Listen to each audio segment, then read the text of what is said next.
As I understand it, there are no contracts drawn up for Mr. Brunson's assassination. This is therefore a conspiracy to commit murder, putting it under our jurisdiction, not to mention the countless charges— Bullshit! There's a price on Harrington's head, and I aim to collect on it. This is like police obstruction or something. Maybe with a crowd this big, it would be easy to hide in plain sight. I don't have time to argue with you, sir. You're just going to have to follow the law for once.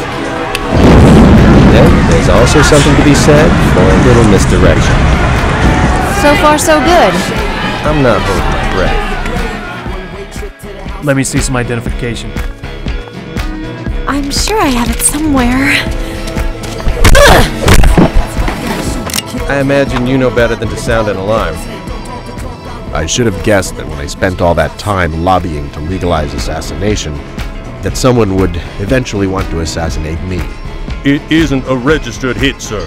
And this Doyle Harrington is of little threat. Oh, I have no doubt. Still, eventually a man's transgressions will catch up with him. This has been entirely too easy. Yeah, we can't just walk right in there. We're liable to get blown away before we open our mouths. It may catch him off guard to see me walk in first. Let me go in and you guys can, Yeah. Well, we'll wait here and listen for trouble. Oh boy. Ah, Cloney Harmon, of course. It's a shame we could not put this issue to bed more quietly. Most of the issue happened in bed, Sonny. I came up with a better solution to our problem. Having me killed? Miss Harmon, we had an equitable arrangement, but your greed made it become far too expensive. You think it was all about money for me? You know what?